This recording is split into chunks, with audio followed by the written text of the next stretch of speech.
Yo, what's up? Ako nga po pala si Daddy Lods. Malapit na yung mamang pera na lang ang kulang. So gusto ko lang sharing sa inyo yung ginamit naming waterproofing sa aming walling. At ang ginamit po namin yung waterproofing ay Bostik. So nakaisang balde po kami. Kung mapapansin nyo yung ating idinedemo, may nakikita tayong mga crack dyan. At siya naman ang ating i-apply. At ito ang isa sa mga problema namin, matalas na tumutulo sa loob ng bahay sa kalakasan ng ulan.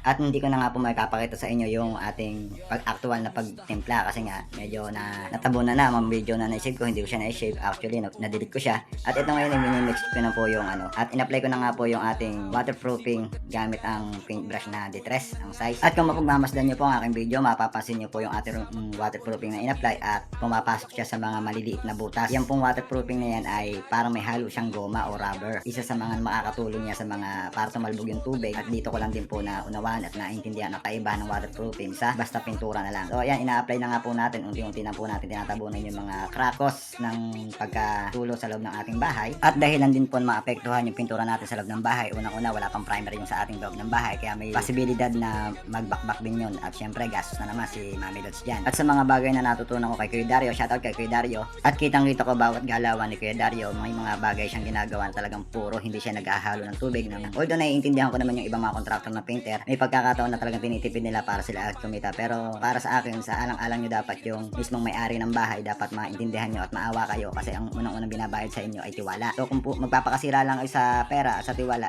mababawasan ng mga tao magtitiwala sa inyo hanggang sa hindi na kayo makatanggap ng mga kontrata, ay magagandang kontrata. Kasi nga, unang-una ginagawa natin ay tinitipid nga natin na sa ganun ay tayo kumita. Ito lang naman ang aking magiging mensahe sa mga contractor na sinasabi ko at nababanggit ko. Sana po ay magkaroon po kayo ng malasakit sa nagpapagawa po sa inyo kasi po ang perang ibinabayad nila sa inyo, ayan po ay pinaghirapan po nila. Pangalawa, may mga customer din tayo na nagkakautang na naglo-load sa kanyang company at pagdating ng panahon ay naibabayaran po nila, so pinaghihirapan po nila yon. At sana po maawa at mahabag po kayo. So balik po tayo sa akin demo. Ito nga po, may pakikita ko po sa inyo, meron tayong dingding dyan na may crack. So applyan natin ng waterproofing. Ayan, medyo makunot na siya at natutuyo at agad po natin in-apply at maya-maya nga po ng konti matapos nating apply ay hindi mo na makikita yung crack. So malaking bagay talaga mayroong waterproofing sa ating mga konkretong bahay na sa ganun po ay maging maayos at tumagal ang ating pundasyon ng ating mga bahay. At meron po akong biglang naalala itong pinturahin na ito, may bigla akong may naisip dahil nung una wala akong alam din sa mga ganyan pagpintura at agad kong pinangasan. Kumbaga gumamit ako ng pintura, basta pintura na lang ako, skin coat, inilagay ko na agad yung final color. Dapat pala ang tamang proseso pala nun ay dapat lagyan mo muna ng primer at bago mo lagyan ng primer dapat liyahin mo muna yung pinagmasilyahan o nilagyan mo ng skin coat na sa ganun po ay medyo gumaspang na sa ganun po ay makakapit po yung ating pintura na tinatawag na primer, saka mo siya lalagyan ng final color. At syempre nangas tayo, unang-una wala tayong alam kaya antimano ginawa natin dyan ay dinirekta natin kaya pagdating ng panahon bumilang ng 4 na taon nagbabakbakan na po yung pintura kasi nga kulang po yung proseso na ating ginawa kaya wala po tayong magagawa dyan kung hindi panibagong gastos na naman. At dahil hindi natin sinunod yung standard at tamang proseso kaya ganun po nagka-double-double po ang ating gastos. At hindi ko naman po sinisisi ang aking sarili dahil may kakulangan po dito ay nagbibigay po ng financial hindi po siya maayos magbigay ng budget kaya po nagkaganon. So isa pa rin pagkakamali yun, kumbaga hindi ko naman sinasabi na wala akong malasakit at gusto rin naman makatipid ang aking ina kaya wala rin po ako nagawa kaya ako na lang po.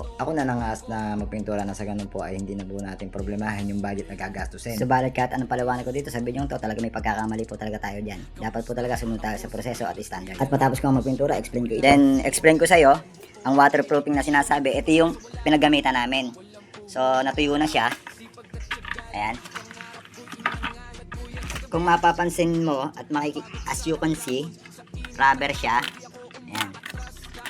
So rubber. So walang pasok ang tubig dyan.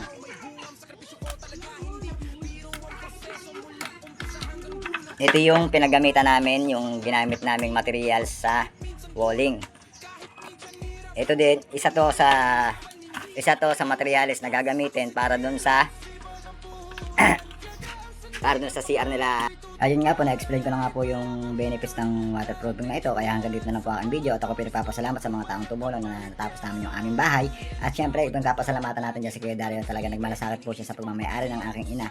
At ako nga po pala ang inyong Daddy Lods na malapit na yumaman pero na lang ang kulang. So masasabi ko lang po sa vlog na ito, mas marunong ang nagtatanong. At ito lang masasabi ko, may bibigyan sa inyo kundi focus na sa go. Peace out. Yun ang alok nila, pero yung hirap ko parang wala sa kanila. Pero sige lang, ngumiti kahit mabigat. Alam kong darating din ang tamang sukat. Hindi lahat papakaintindi sa pinagdadaanan, pero ako tuloy lang sa laban.